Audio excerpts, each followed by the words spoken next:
Hi, sweetheart. It's okay. She's right here, Fifi.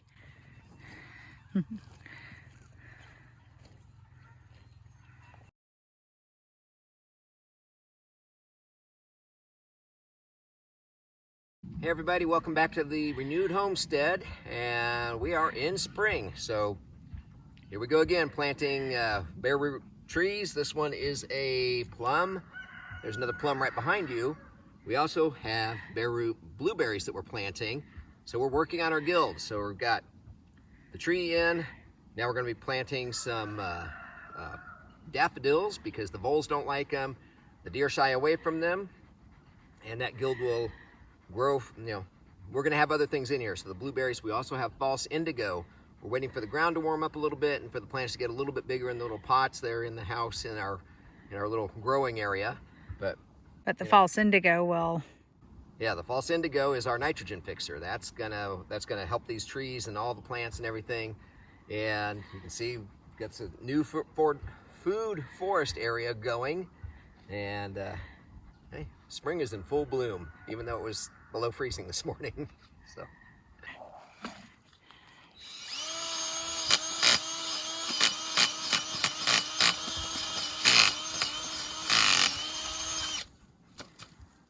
Look, a rock. Daffodil, pointy side up.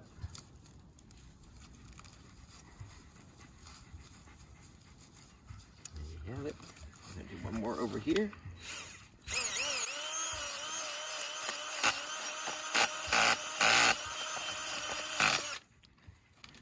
And this, y'all, there's bunny poop. Rabbits are wonderful, I'm telling you. And these are all around the tree, right? These what? Daffodils. Oh yes, the daffodils are all the way around the tree. So that's, if the voles try to attack, they're gonna run into these things and hopefully head the other way.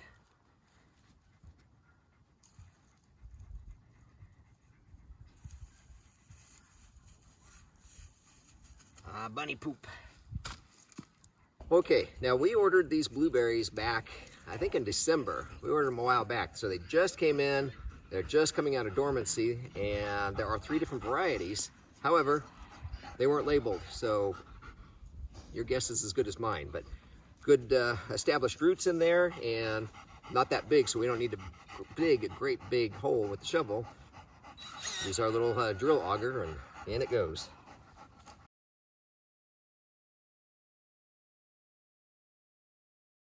Easy enough, and we'll come back and we will hit this with some compost or some more rabbit manure or whatever, just to help it get established, and then we will get our comfrey root in here as well.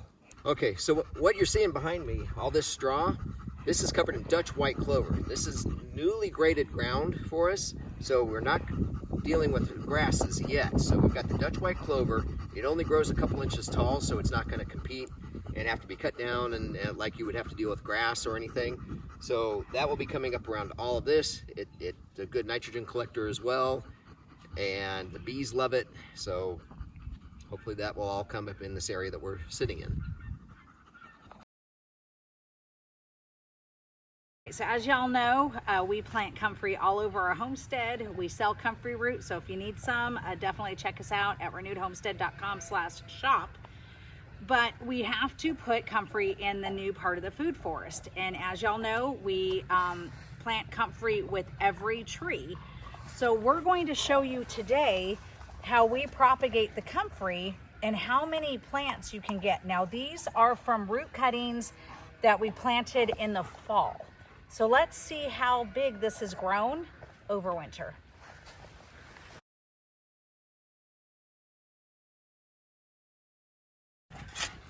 Now what you can also do is run the shovel and split through it, but I like to dig it up first. A little more control over how many pieces you get.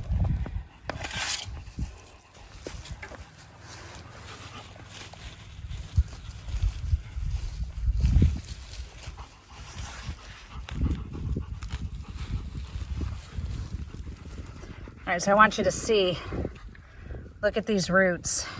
We still have a good part of these roots inside. You can see where it snapped off. plant right there. Look at these guys. That's just over. Okay. Sorry, look at these guys. That's just over fall. And there will be, as you can see, this split. So this big taproot is still in the ground. So we don't need to do anything but cover this back up and the plant will shoot back up again. So let's go show you how we actually cut the root cuttings. All right, so as you can see, these have split off. And all you do is take about a 2-inch piece, cut it. There's your root cutting. And I'm usually way off on 2 inches. So if they'll be a little bit big, that's probably why. Generous 2 inches. Yes. And this is really all there is to it, y'all. Now, if you have a big, thick one, you can use a shovel. You can cut it too. Comfrey is so hardy, that's not going to hurt it. And what I usually do, if there's a big, long root, I'll usually cut it. And I'll just take it like that and cut it, into pieces like that. Now, if we were going to ship this out, because we do not actually dig up the comfrey root until y'all order it. And if we were going to ship this, I would take sawdust. I would put these in sawdust so they would not dry out, and then ship them that way. But you can see, guys, this will grow back. This is hardy as I'll get out. I'm gonna have Ben show you how you can use a shovel also, because this is really thick. This is gonna be hard to cut, but you can take a shovel and actually split this. So let's show you how to do that.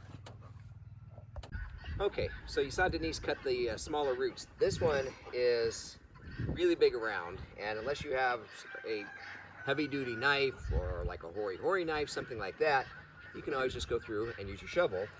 And oops, well, that didn't do it. Right through the middle like that. Now I could actually break these crowns off or cut them off, one or the other. I'm going to use the shovel again. That crown, there's another whole plant for you.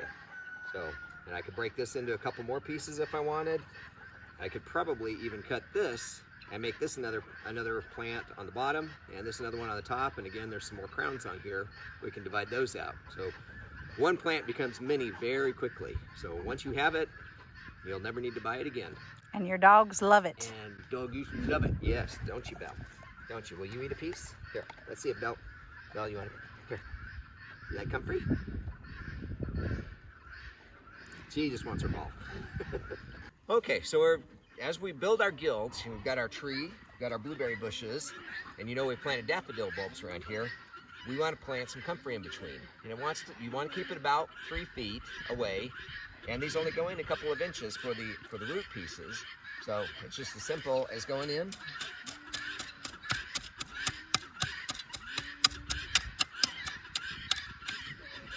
Loosen up the soil, plant it horizontal. That really is all there is to it. You want to make sure it stays moist until it gets established. And the other thing we wanted to mention about the guilds is this isn't done now. I mean, just because we've got our tree and our bushes, once these get a little more established, then we're going to come back in and plant some other things in here that might be a little more perennial. I can't think off the top of my head what else we were going to put in here. Well, rosemary. I think you mentioned the false indigo. Yep, that's right. We mentioned the false indigo. We'll put some rosemary in here because that'll help call in the pollinators. We'll be putting more. We'll be putting some borage. We'll be putting some calendula. We'll be putting. There's all kinds of stuff we'll be putting it within the food forest. And then as the trees actually get a little bit taller, we will actually plant grapes, because the tree will actually act as the arbor for the grape. Thank you. It was the grapes that I was trying to remember. You get these trees established and set up, and then grapes can climb right up them. Yep, they'll work together. They will. Yeah. Now the crown, you plant a little bit different. I'm going to go to the other side here. I'll switch you places. We have a tree there, blueberry bush here. Hey, hey, hey. There's a rock. Hi ho, hi ho. Now, why don't you want to plant the comfrey close to the tree? Too close to the tree? Well, one of the reasons you don't want to have it too close is because if you want to propagate it, when you go to dig it up, you might hurt the roots of your tree. That's really the big reason why you don't want to get it too close. And you go down to our other area where our peaches are, they're right up against the tree. We didn't know better, but now we do. But that's okay. That's all right. We learn. Learn as we go. And again, this doesn't have to be overly deep. You don't want to bury the leaves. I'm chopping the ground, getting the ground loosened up because there are a lot of rocks in here. This is new area for us. I just want to make sure to give it the best start as we possibly can. But really and truly, that's it. Definitely no miracle grow. We don't need vitamins, anything like that. We'll come back through here. We'll put some more either duck litter or the rabbit manure on the area just to help it get established. And yep, and our ground cover will hopefully be the clover here very soon. hope so. I hope so. Yeah, because normally if we had grasses, we would do the compost and the cardboard and the wood chips. But because this is bare soil, we're trying to get it established with the clover, and we're going to be, as soon as it warms up a little bit more on a consistent basis, we're going to be putting cowpea all along the back side here. We're also going to throw in some buckwheat. Yep. We're trying to outcompete the grass before the grass gets established. Yep, and that's all cowpea's nitrogen fixer, buckwheat, the pollinators love. So y'all, it's all working together. Absolutely. Ooh, now the sun's coming out. It is. All right, everybody. So let us know. Do you have comfrey in your garden? Are you going to put it in your garden or your food forest? Whatever you're using it for. Have you designed guilds on your property? Are you going to? Please comment. Let us know what you're doing, and are you doing things different than we are? Because we're always open to learning. If you have any good ideas. Yes, and we do have a video. I will put it in the description on kind of describing what a food forest is, what a guild is. Essentially, it's just all the plants working together, just like they do in nature. Yep. We are really blessed to have Belle. Oh, honey, you just clapped. That's going to hit right on the microphone. Sorry, guys. Sorry, Belle was sniffing at the bowl, and the fence is on, and she's going to get popped, and he's going to get popped, and it's not going to be happy. But our friend went through and graded this off. The slope behind us here, that's what this was, and now we have a whole new area to build our food forest and have more food available to us, Yes. friends and neighbors and all that. So. Yes. Hey, all right. Well, thanks for tuning in. Hope you learned something. Make sure you are subscribed, get a thumbs up. And like Denise mentioned, go to renewedhomestead.com/shop. We have comfrey available. We have deodorant available. And probably tomorrow we'll be able to add a new item to our list. So Yes. check that out too. Yeah. All right. Well, as Roger Gordon used to say, that's what happens when you hit a hot fence. Oh. Poor baby. Oh, Belle, it's okay, honey. And into the shop she goes. That got his attention. Yeah, I feel bad for him, but you learn. Yeah. She won't do it again. No. Happened to Loki yesterday, and he went around the other side of the house himself. So anyway, go in peace. Serve the Lord. God bless everybody. Pray for us. We're praying for you. Take care. Bye. Bye, y'all. Good. Are you okay? Stop. I get kisses.